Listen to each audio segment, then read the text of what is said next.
नमस्कार, मेरा नाम है मयंक और मैं आज आपके सामने प्रस्तुत हुआ हूँ एक और नई पुस्तक के साथ, जिस पुस्तक का नाम है एटॉमिक हैबिट। इस पुस्तक के लेखक हैं जेम्स क्लियर। इस किताब में कुल 20 अध्याय हैं, जिन्हें मैं एक एक करके पढ़ूंगा और आपको सुनाऊंगा। तो आप बने रहिए द इंडिया बुक चैनल में और सुनते रहिए इस पुस्तक के हर एक एपिसोड को। तो चलिए शुरू करते हैं। जेम्स क्लियर कहते हैं, छोटे बदलाव असाधारण परिणाम। अगर आप कोई छोटे बदलाव करते हैं तो आपको बहुत से परिणाम देखने के लिए मिलेंगे। इस पुस्तक के शुरुआत में जेम्स क्लियर ने परिचय में अपनी एक कहानी लिखी है, तो चलिए मैं उसे पढ़ता हूँ। हाई स्कूल के मेरे दूसरे वर्ष का अंतिम दिन था। अचानक मेरे चेहरे पर बेसबॉल का बैट तेजी से पड़ा। हुआ यह था कि मेरे सहपाठी ने पूरी ताकत से प्रहार किया था, लेकिन बैट उसके हाथ से फिसल गया। यह उड़कर मेरी तरफ आया और ठीक मेरी आंखों के बीच टकराया। मुझे प्रहार के पल का कोई स्मृति याद नहीं है। बैट इतनी तेजी से मेरे चेहरे से टकराया कि इसने मेरी नाक को यू आकार में दबाकर विकृत कर दिया था। प्रहार इतना शक्तिशाली था कि मेरे मस्तिष्क का नर्म ऊतक मेरी खोपड़ी के अंदर टकराया। तुरंत ही मेरे दिमाग में सूजन की लहर दौड़ गई। एक ही पल में मेरी नाक टूट गई थी। मेरी खोपड़ी में बहुत से फ्रैक्चर हो गए थे और मेरी आंखों के खांचे भी अस्त व्यस्त हो गए थे। जब मैंने अपनी आंखें खोली तो मैंने देखा कि लोग मुझे घूर रहे थे और मदद के लिए दौड़ रहे थे। जब मैंने नीचे देखा तो मुझे अपने कपड़ों पर लाल धब्बे दिखे। मेरे एक सहपाठी ने अपनी शर्ट उतार कर मुझे दे दी। खून की धारा रोकने के लिए मैंने वह शर्ट अपनी टूटी नाक पर लगा ली। मैं सदमे में था और चकरा रहा था। मुझे दरअसल पता ही नहीं था कि मुझे कितनी गंभीर चोट लगी है। मेरे टीचर ने मेरे कंधे पर अपनी बाह रखी और हम पैदल ही नर्स के ऑफिस की तरफ जाने लगे, जो काफ़ी दूर था। मैदान के पार, पहाड़ी से नीचे और स्कूल के अंदर बहुत से हाथ मेरे बगल वाले हिस्से को सहारा दे रहे थे और मुझे सीधा खड़ा रखने में मेरी मदद कर रहे थे। हम धीरे धीरे नर्स के ऑफिस की तरफ बढ़ रहे थे। किसी को भी इस बात का एहसास नहीं था कि एक एक मिनट महत्वपूर्ण था। जब हम नर्स के ऑफिस में पहुंचे तो उसने मुझसे कई सवाल पूछे। कौन सा साल चल रहा है? मैंने जवाब दिया, 1998। दरअसल 2002 चल रहा था। उसने फिर से पूछा, अमेरिका का राष्ट्रपति कौन है? मैंने कहा, बिल क्लिंटन। सही जवाब जॉर्ज डब्ल्यू बुश था। उसने पूछा, तुम्हारी माँ का क्या नाम है? मैं अटक गया और 10 सेकंड तक अटका। पैटी, मैंने आखिरकार कहा और इस तथ्य को नज़रअंदाज कर दिया कि मुझे अपनी ही माँ का नाम याद करने में 10 सेकंड लग गए थे। यह आखिरी सवाल है जो मुझे याद है। मेरा शरीर मेरे मस्तिष्क की तेजी से बढ़ती सूजन को संभाल नहीं सकता था, इसलिए एम्बुलेंस के आने से पहले ही मैं बेहोश हो गया। कुछ ही मिनट बाद मुझे स्थानीय अस्पताल ले जाया गया। वहां पहुंचने के कुछ ही समय बाद मेरे शरीर की गतिविधियां बंद होने लगी। मुझे थूक निकलने और सांस लेने जैसी बुनियादी काम करने में भी काफ़ी मुश्किल आने लगी। तभी मुझे उस दिन का पहला अकड़न दौरा पड़ा। फिर मेरी सांस पूरी तरह से रुक गई। डॉक्टरों ने तेजी से मुझे ऑक्सीजन दी और वे इस निर्णय पर पहुंचे कि स्थानीय अस्पताल इस स्थिति को ज़्यादा अच्छी तरह से नहीं संभाल सकता।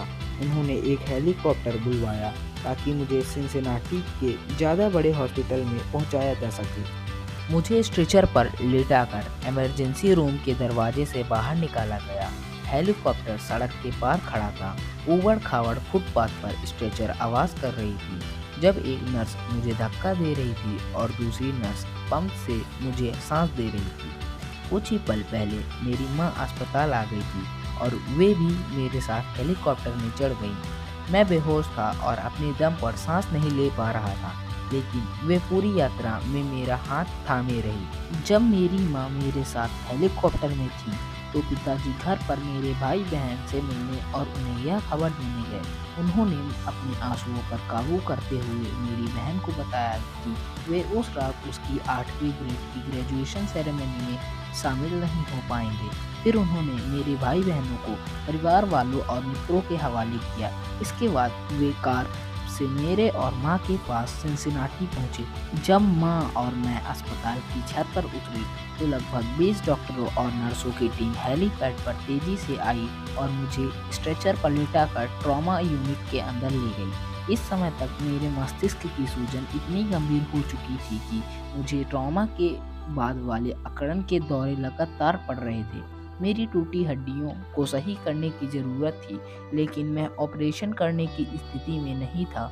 एक और अकड़न के दौरे के बाद, जो उस दिन मेरा तीसरा था, डॉक्टरों ने मुझे दवा देकर बेहोश कर दिया और वेंटिलेटर पर रख दिया। मेरे माता पिता के लिए यह अस्पताल अजनबी नहीं था।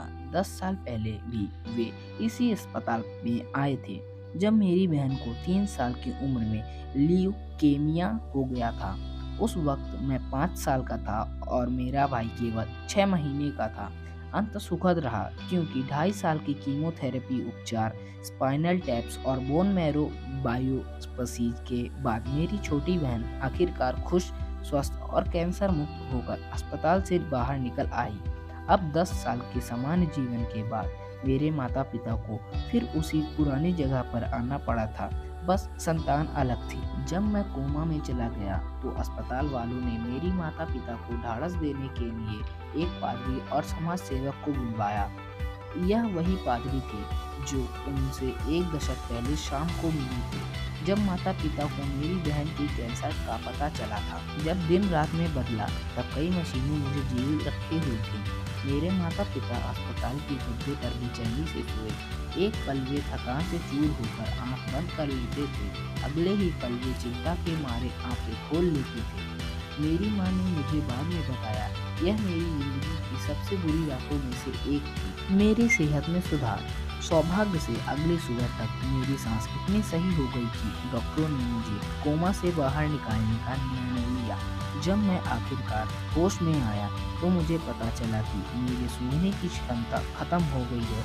एक नर्स ने मुझे सूंघने की शक्ति की जांच करने का तरीका बताया कि मैं नाक सूंघने के बाद एप्पल जूस बॉक्स को सूंघूं। मेरे सूंघने का एहसास तो लौट आया, लेकिन वहां मौजूद सभी लोग हैरान रह गए कि मेरी नाक सूंघने से मेरी आंख के खांचों के फ्रैक्चर में हवा घुस गई, जिससे मेरी बाईं आंख बाहर निकल आई। मेरी आंख की बॉल सॉकेट से बाहर निकल आई। पलक और आंख को मस्तिष्क से जोड़ने वाली ऑप्टिक नर्व की वजह से यह जैसे तैसे जगह पर बनी रही। नेत्र विशेषज्ञ ने कहा कि हवा बाहर निकलने पर मेरी आंख धीरे धीरे सही हो जगह पर लौट जाएगी, लेकिन यह बताना मुश्किल था कि इसमें कितना लंबा समय लगेगा।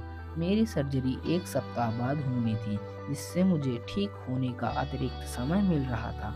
मैं इस तरह दिख रहा था कि मानो किसी बॉक्सिंग मैच में मेरी जमकर धुलाई हुई हो, लेकिन मेरे खराब हुलिये के बावजूद अस्पताल वालों ने मुझे घर भिजवाने की अनुमति दे दी।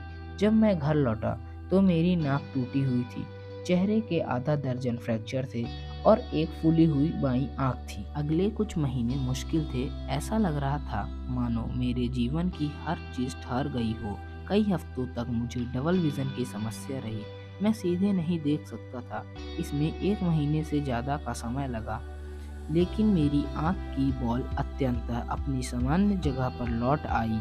अकड़न के दौरे और दृष्टि की समस्याओं की वजह से मैं 8 महीने तक कार नहीं चला पाया। फिजिकल थेरेपी में मैंने एक सीधी लाइन में चलने जैसी बुनियादी मोटर पैटर्न्स का अभ्यास किया। मैंने यह ठान लिया था कि मैं अपनी चोट के कारण निराश नहीं होऊंगा, लेकिन कई पल ऐसे भी रहते थे जब मैं निराश और अभिभूत महसूस करता था। मुझे कितनी दूर जाना था, इस बात का दर्द भरा एहसास मुझे तब हुआ जब मैं 1 साल बाद बेसबॉल के मैदान में लौटा। बेसबॉल हमेशा मेरे जीवन का काफ़ी बड़ा हिस्सा रहा था। मेरे डैडी सेंट लुइस कार्डिनल्स के लिए माइनर लीग बेसबॉल खेले थे और मेरा सपना भी पेशेवर बेसबॉल खेलना था। रिहैबिलिटेशन के महीनों बाद मेरी सबसे बड़ी ख्वाहिश यही थी कि मैं दोबारा बेसबॉल के मैदान में उतरूं, लेकिन बेसबॉल में मेरी वापसी सुचारू नहीं थी। जब सीजन आगे बढ़ा तो मैं वर्सिटी बेसबॉल टीम से अलग होने वाला इकलौता जूनियर था। मुझे जूनियर वर्सिटी में सेकेंड ईयर वालों के साथ खेलने के लिए भेजा गया। मैं 4 साल की उम्र से बेसबॉल खेल रहा था और जिसने इसमें इतना ज़्यादा समय और प्रयास लगाया था, उसके लिए यह पदवानी अपमानजनक थी। जब यह हुआ, वह पल मुझे आज भी स्पष्टता से याद है। मैं अपनी कार में बैठकर रोने लगा और बदमाशी में रेडियो पर किसी ऐसे गाने की तलाश करने लगा जो मुझे बेहतर महसूस करा सके। 1 साल की आत्मशंका के बाद मैंने सीनियर के रूप में वर्सिटी टीम में पहुंचने में कामयाब रहा, लेकिन मैं शायद ही कभी मैदान में पहुंच पाया। मैंने हाई स्कूल वर्सिटी बेसबॉल की 11 इनिंग्स खेली, एक गेंद से बामुश्किल ज़्यादा। मेरे उदासीन हाई स्कूल करियर के बावजूद मुझे अब भी यकीन था कि मैं एक बेहतरीन खिलाड़ी बन सकता हूँ। मैं जानता था कि अगर परिस्थितियों को बेहतर बनाना है तो उन्हें सुधारने की जिम्मेदारी मेरी है। निर्णायक मोड़ मेरी चोट के 2 साल बाद आया, जब मैंने डेनसिन यूनिवर्सिटी में पढ़ना शुरू किया। यह नई जगह पर नई शुरुआत थी और यही वह जगह थी जहां मुझे पहली बार छोटी आदतों की आश्चर्यजनक शक्ति का पता चला। मैंने आदतों के बारे में कैसे सीखा? डेनिसन में जाना मेरे जीवन के सर्वश्रेष्ठ निर्णयों में से एक था। मैंने बेसबॉल टीम में जगह हासिल की। हालांकि मैं फ्रेशमैन के रूप में रोस्टर में सबसे नीचे था, लेकिन इसी से मैं रोमांचित था। मेरे हाई स्कूल की दुर्घटना के बावजूद मैं कॉलेज खिलाड़ी बनने में कामयाब रहा। मैं बेसबॉल टीम में जल्दी शुरू नहीं करने वाला था, इसलिए मैंने अपने जीवन को सुव्यवस्थित करने पर ध्यान केंद्रित किया। मेरे सहपाठी देर रात तक वीडियो गेम खेलते रहते थे, लेकिन मैंने सोने की अच्छी आदतें डाली और हर रात जल्दी सोने गया। कॉलेज हॉस्टल के अस्त व्यस्त संसार में मैंने अपने कमरे को साफ सुथरा रखने का संकल्प लिया। ये सुधार छोटे थे, लेकिन उन्होंने मुझे यह एहसास कराया कि मेरे अपने जीवन पर नियंत्रण है। मैं दोबारा आत्मविश्वासी महसूस करने लगा। मेरा बढ़ता आत्मविश्वास क्लासरूम में भी पहुंच गया, जहां मैंने अपनी पढ़ने की आदतों को बेहतर बनाया। इतनी बेहतर कि पहले साल में मैं सारे विषयों में एक ग्रेड लाने में कामयाब रहा। आदत वह दिनचर्या या व्यवहार है जिसे नियमित रूप से किया जाता है और कई मामले में तो स्वचालित ढंग से किया जाता है। जब हर सेमेस्टर गुजरा तो मैंने छोटी छोटी लेकिन स्थायी आदतें डाली, जिनसे मुझे अंततः ऐसे परिणाम मिले जिनकी मैं शुरुआत में कल्पना भी नहीं कर सकता था। मिसाल के तौर पर जीवन में पहली बार मैंने हर सप्ताह कई बार वेट लिफ्टिंग करने की आदत डाली और आने वाले वर्षों में मेरा 6 फुट 4 इंच का ढांचा फेदर वेट 170 से छड़ा कर 200 पाउंड तक पहुंच गया। जब मैं सेकेंड ईयर के सीजन में आया तो मैंने पिचिंग स्टाफ में शुरुआती भूमिका अर्जित की। मेरे जूनियर ईयर तक मुझे टीम का कप्तान चुना गया और सीजन के अंत में मुझे ऑल कॉन्फ्रेंस टीम के लिए चुना गया।